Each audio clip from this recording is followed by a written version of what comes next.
A very good morning and welcome to the Breakfast Club on Asakhe Online. My name is Sizwakele Ndlovu. On the show today, I have Pamela Mpofu, and she is the host of the latest show on Asakhe Online, which is the Alpha Female Lounge. Welcome, Pamela.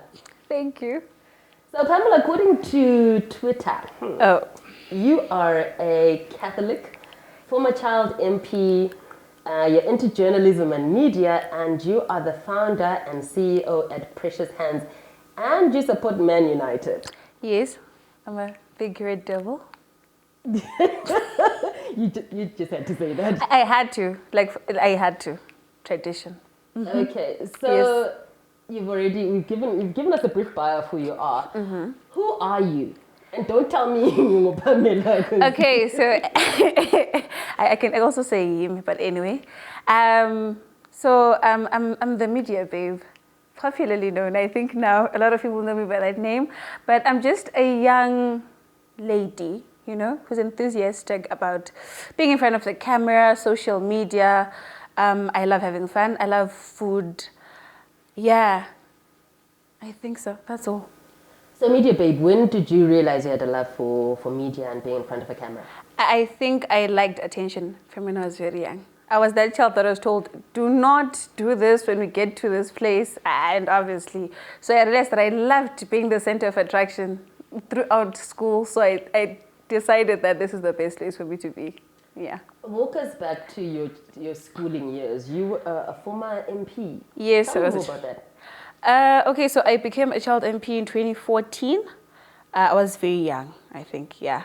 So I was that MP. You know, when you're a child MP, you're supposed to have a certain way of handling yourself. But I was that MP that could stand up and dance. I think it's still one of those things that people remember when they meet me in the street. Oh, you're the MP that danced on one of the events, like a provincial event. But anyway, that's a story for another day. No, don't know.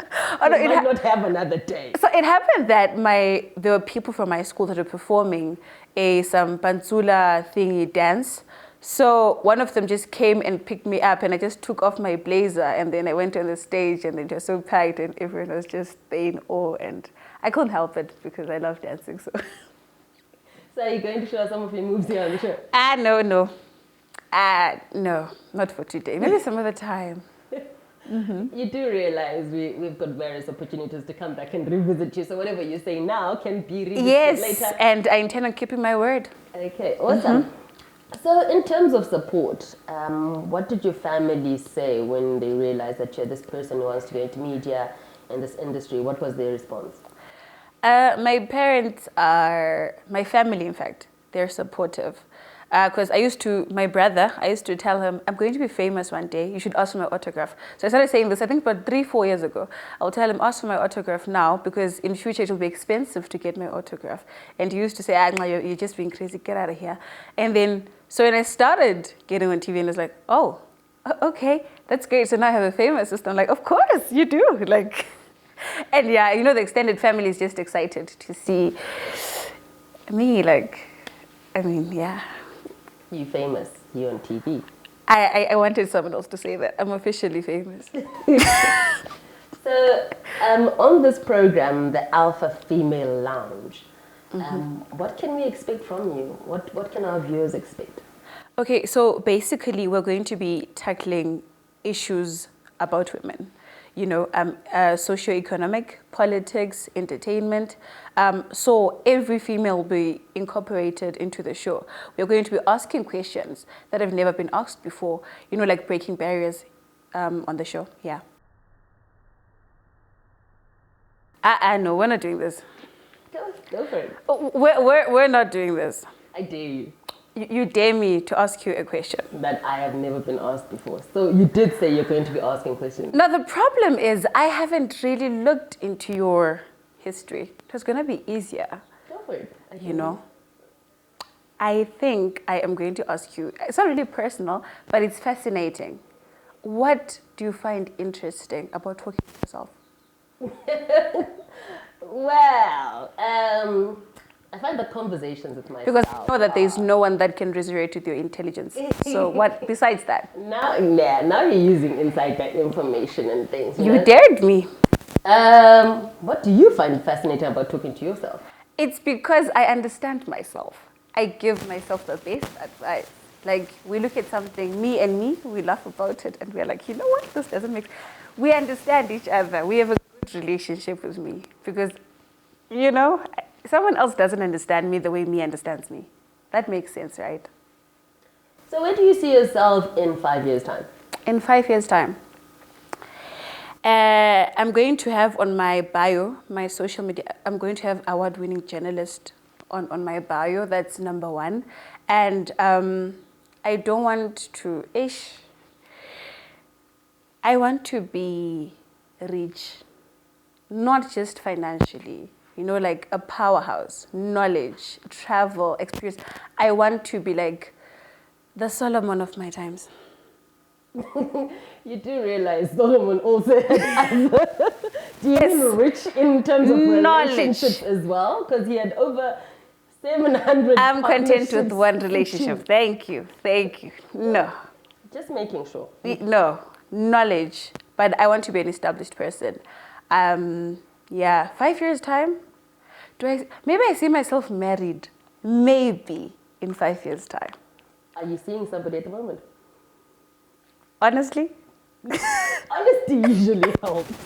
Okay. Yeah. Okay. Uh-huh. And I don't mean you'll be looking at me and saying you're seeing me. I'm seeing you. Are you dating someone at the moment? Yeah, I am. Okay, awesome. So 5 years, I can expect a wedding invitation. Can you dance? In my head, I can dance. That's the problem.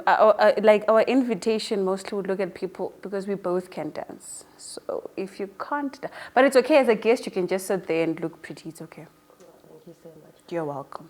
So where do you see yourself when you're 40 years old? 40 years old. I will probably own a huge house. Like, not like little, not like engane, like huge with glasses, you know.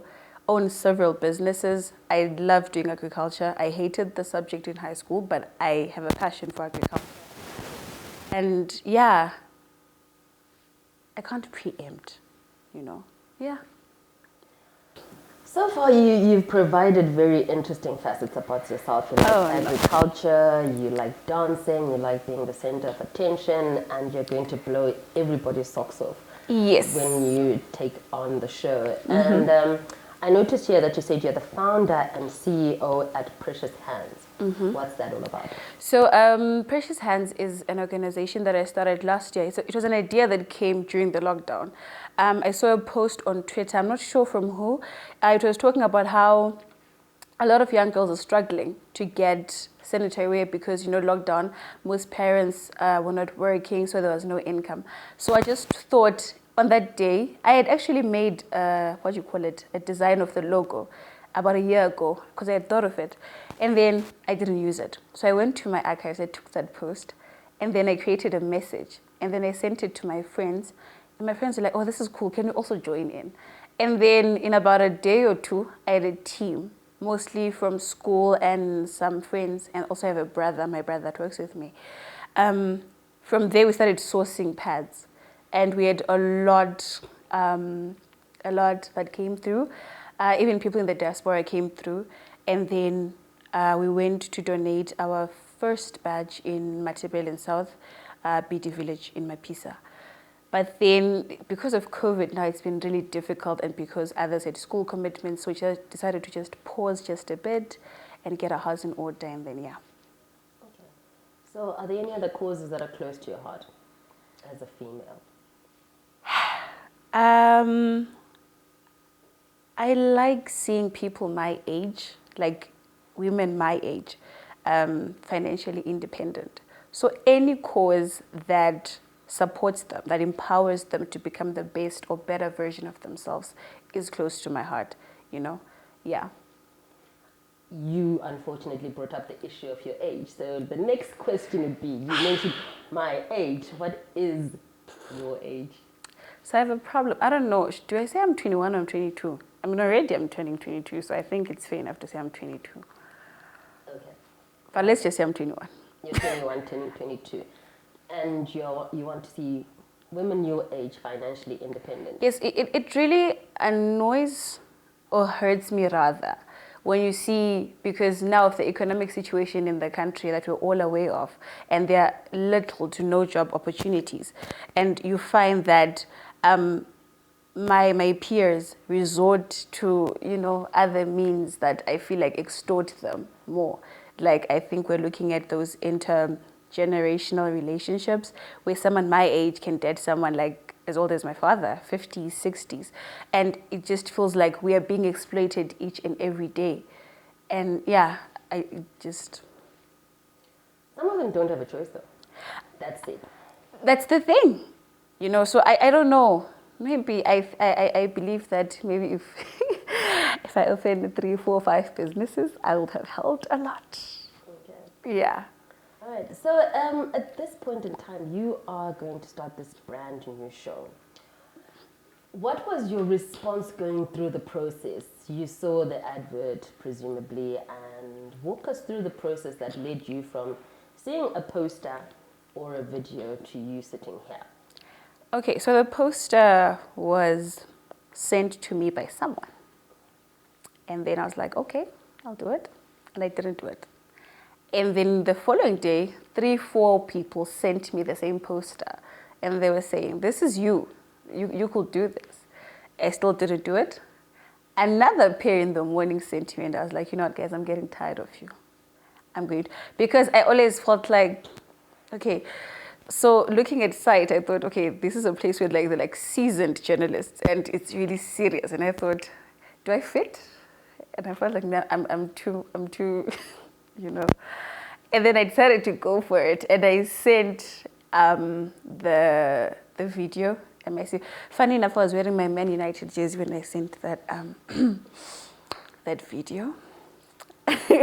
So yeah, and then I didn't expect them to call back or anything, because I remember I just thought of it and I was like, they probably got someone else, you know, because I saw someone tagging someone else on Twitter, and I went to her bio and I was like, oh my goodness, this lady, okay, if she applies, okay, it's fine, it's over.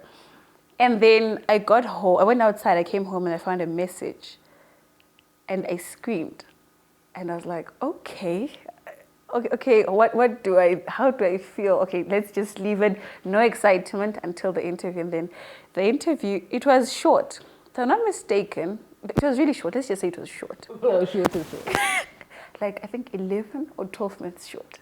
And in my head, it said, complete fail. This is it. You failed. If it was success, you'd have gone longer. And then they were like, we'll get back to you before the end of the day. I'm like, okay. I did not have peace that entire day because I had nerves. I had butterflies. I was just like, oh God, this is a lot. And then in the evening, before 6, I received a call. And I'm thinking it's an unknown number because I don't like picking up unknown numbers. So I just pick up. Let's get it. I don't like unknown numbers. You know, there's a thing, someone will just call you for no reason. So I don't like it. So I just pick up this call because I'm waiting for, I was waiting for an email or I don't know, something else, not a call. And this lady has a sweet voice. And she says, hi, is this Pamela? And I'm like, yeah, it is. And I'm thinking, who's this? And then she's like, oh, I'm calling you regarding the interview. And I'm just waiting for her to just say, we're sorry to inform you. And then she says, I would like to say congratulations. At that point, I jumped. I dropped the phone in the bed. And I'm like, oh my gosh, I'm so sorry. I'm just, you know. And then I text back everyone that sent me that poster. Like, guys, you know? Yeah, so I think it was really nerve-wracking because now after the excitement, I started thinking, okay, this is going to be big. It's going to be big, and yeah. And it is big. Okay, so what would you like to tell our viewers? I know we walked through the program and the various issues. Like, just bring Pamela as the Alpha Female Lounge host right now, and let's wrap up the show. Okay, this will be fun. Because, okay, this is really weird. This is really weird. So now I channel the host in me. Okay. Can you do a take for me? Like a 2-1 take, I think it will be easier. 3, 2, 1, you're on. Good morning, welcome to Asakhe Online, and this is the Alpha Female Lounge. I'm your host, Pamela Mpofu, and today we're going to be discussing women in entertainment, and we have a very special guest, so you don't want to miss out. I think I did okay. Fantastic. Thank you. Pamela, without further ado, well, I think we've done enough. Yeah, I think so too. I think at this point in time, all we need to do as Asakhe Online is welcome you to the team. Thank and you. And we look forward to watching you in Asakhe Online, and also our viewers at home. Please be aware that there is a new program on Asakhe Online, and it is going to be the Female Alpha Lounge. And I've been chatting with Pamela, and you're going to see a lot more of her on the show. And that's it. That's all we have on the Breakfast Club this morning. My name is Sizwakele Ndlovu, and thank you for watching Asakhe Online.